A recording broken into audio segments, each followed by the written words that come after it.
So essentially, I'm here to talk today about a game that I'm working on called Off Grid. And I'll give you a bit of an overview of its development history so far. Some of you may have heard of it because Rich Metzen, who's making Off Grid, is always heavily involved with this event and Milliways.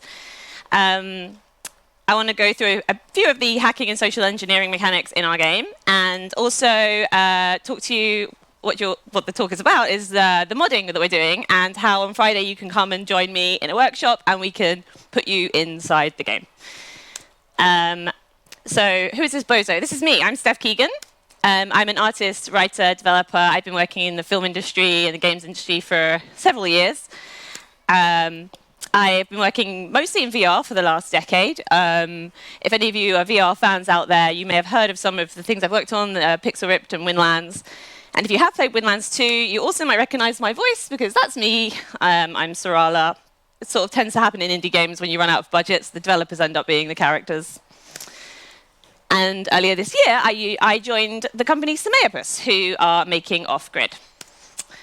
I just wanted to give you all a warning that I know very little about code. I'm not a coder, I'm an artist. And that will become imminently clear when I try to talk about more technical stuff in this talk. Yeah, that's me. So, Semeopus is very hard to spell.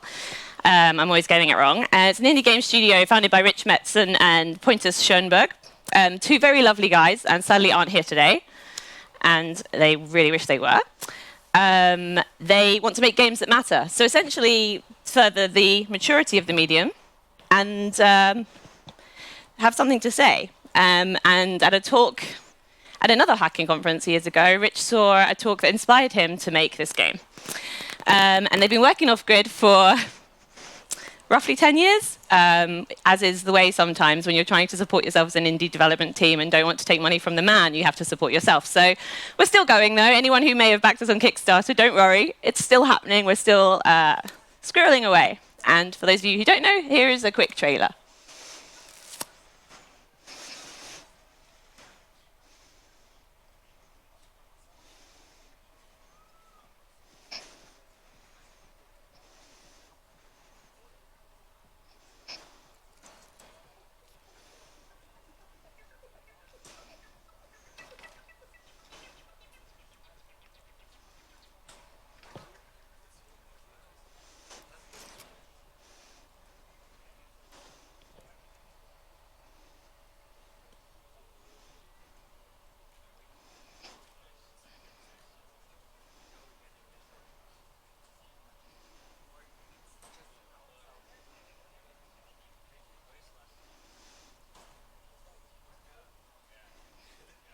Okay. It has a really nice soundtrack. I don't think any of you could hear it, but it's really good. Sorry, yeah, that's my bad. I didn't tell them it was going to have sound. Sorry, guys. But you can all have imagined a really nice soundtrack. You'll have a nice different one in your head. Okay, so what is Off Grid? It's a moddable stealth hacking game. And it's not going to be, it's not broad. It's made by people who really care about the industry and know what they're talking about. And so there are themes of like net neutrality, privacy, digital rights. But it's also made by British developers with a British sense of humor, so it's quite tongue-in-cheek and satirical. It's set in the not-too-distant Orwellian future, or at least it was when we began making it 13 years ago, but it seems like it's just set in reality now, unfortunately. And a bit of an overview, as you play as this character, Joe, he's kind of a technophobe. He doesn't know anything. He's basically me. But he's sort of pulled into this world unexpectedly when his daughter, Jen, is arrested. She's been involved in some sort of secretive hacking thing, fighting the man. And their house is raided in the first, say, level introduction, and suddenly Joe is thrust into this world, and he doesn't know anything about it, but he is led by a mysterious stranger called Smedley, who is a hacker friend of Jen's. And with the help of Smedley, you begin to try and unravel what is going on. So yeah, it's in 2013 when, I'm going to say we, even though I wasn't involved back then, but it's just easier. When we began thinking about it, we wanted it to be grounded for impact.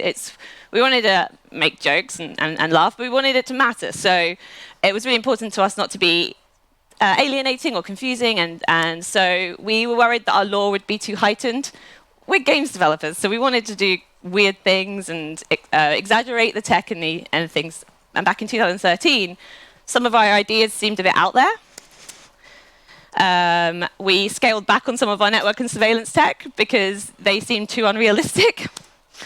And we really wanted to make mundane household objects hackable, and some of them were ridiculous, and we, in the end, were like, we can't put that in, no one would believe it. Now, a lot has changed. The real world is actually outpacing our fiction, which is depressing, but great for us as devs. Sorry, my mic's... that's my fault, I'm wobbling around. Ideas that we rejected for being too out there have now got back into the game. So good. Nothing ever stays on the clipping floor.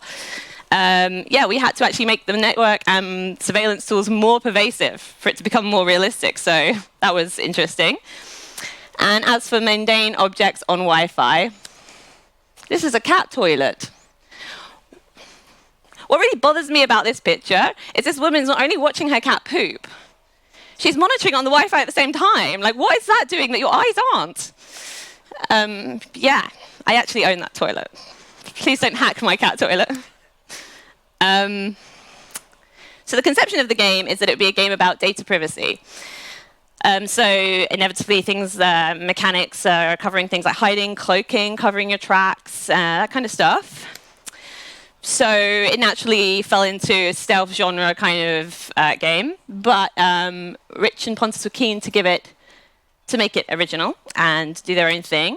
So they've also wanted to kind of merge it and mesh it with a twist on the hacking genre. And the way they've done that is we treat data like a tangible thing in the game.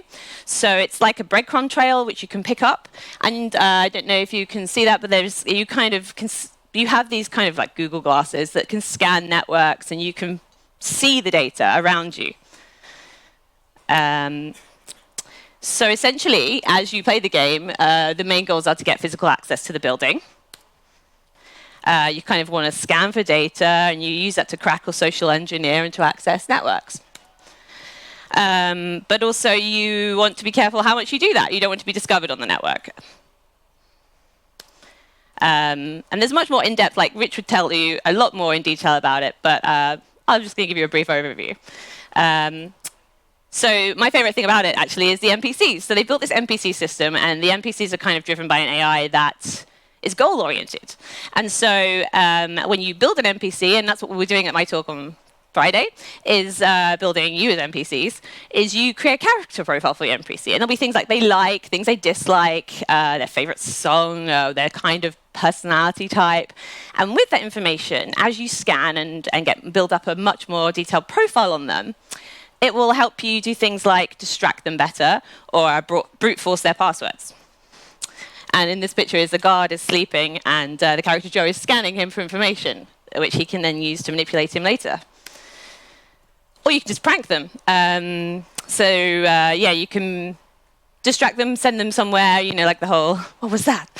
Kind of vibe. And things like sending black fax to keep a secretary busy or that kind of stuff. So that's quite fun. We've built a bunch of tools and devices that you can hack, but the software is open and moddable. So we encourage people to come up with any weird and wacky ideas they have. And there is no one way to solve a level. So you will be able to figure out your own fun ways to distract these NPCs to get what you want. Yeah, so you can hack vending machines, send black faxes, and mess with monitors. Basically, anything technical is hackable, which we thought was pushing our luck back in 2013, and now we're just making everything hackable. Yeah, so I'm just going to check my time. Okay, we're doing good. So the modding tools. This is some old footage of the sort of level kit we're building. Yeah, this is some of the art inside the game. But we make it in Unity. So obviously we are releasing the game as an individual game that we're making, but the modding tools and the level kit is really open, and it's built in Unity. So if you wanted to build your own levels, you would use Unity. And it was really important to us, and in the ethos of everything about the game, is that we don't have any special magic tools that we don't give you. You know, when you normally in modding games, the developers can do all these extra wonderful things because they have a whole team and loads of secret database of their own stuff. But we don't want to do that. And it can be frustrating for me as an artist because I want to do things and they say, yeah, we can do that, but we're going to have to build a whole system so that the modders can do it too. It's always the answer. So yeah, what I can, if I make a level, you'll be able to make the exact same level, essentially.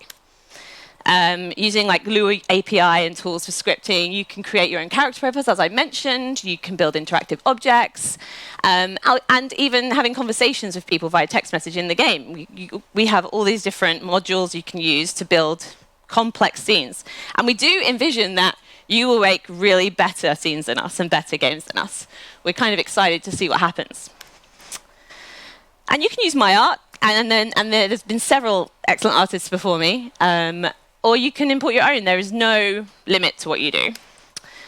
And you can script your own tools. The Google Glasses that the character wears has a bunch of tools for scanning networks and all sorts of interesting things that Pontus and Rich have come up with. And we also have a ton we want to do. But there's no stopping you from developing your own tool in the game and scripting your own hacking tools. And just as an example, as a story, this story is called Fosterage. It was made in a mod by Yuri Martineau, a very sweet man, and he told this story about a boy who was fostered, finds out that he's adopted. It's just an example. You don't even have to set your mods in our world. You can do what you want. And yeah, Lua is user-friendly, which is great. It's and the reason, and we built we're building a wiki that needs constant updating, as you all know. And hopefully we'll get more people updating it in the long run. But essentially, it's all there. Like tomorrow, I could give you everything you needed, and you would be able to build a level.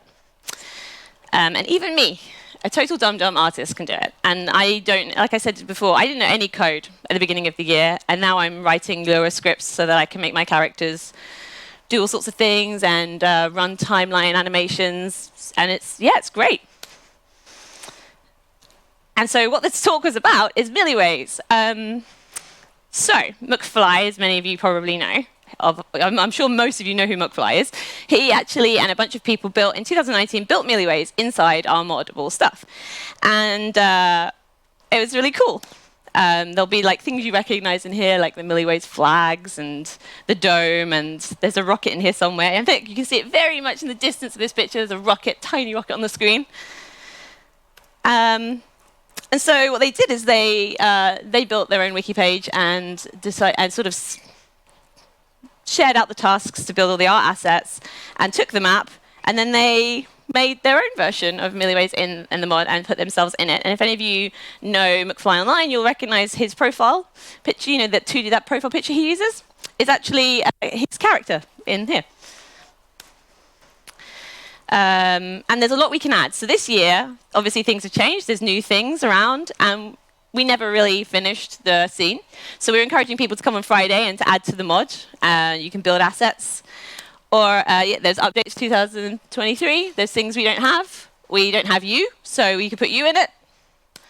And we encourage other villages to get involved. And yeah, there's no limit, really. Come along and see what we can do.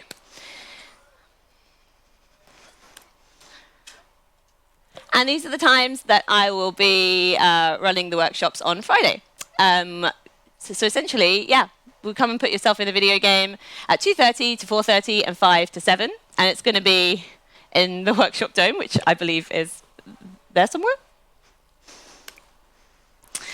And I've talked really fast because I was nervous about time. So I have loads of time for questions. Who has questions?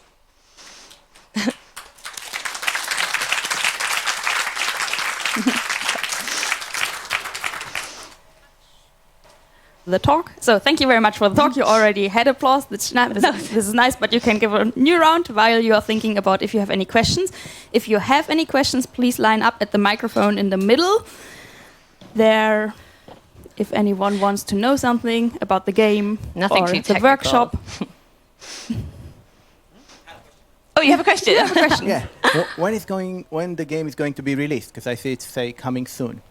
Oh, I was hoping someone would ask that because I meant to bring that up. So yeah, it has been saying coming soon for a long time. It's actually been saying coming out in 2019 for a long time as well, which it hasn't? That's a very good question. So essentially, as is the way, it's been... It did go on back burner for a little while we tried to keep afloat as a company and did a lot of work just to build up money for ourselves and keep afloat. But what's really been great this year is we've kicked up a gear again. Especially, one of the reasons I joined the team is to have a full-time artist working on it. We're building levels now. Pontus is working really hard on developing tools and vent crawling mechanics and that kind of stuff. So I don't have an exact date for you, but progress is happening. And I would like to see it within a year. But I couldn't tell you for sure at the moment. But progress is happening. Okay, thank you. Are there any more questions? No. So if you are thinking of some questions, she will be here and giving workshops as well, and she will be able to answer all your questions. Then thank you very much for this interesting talk and the overview of the game, and give one last round of applause, please. Thank you. Fantastic.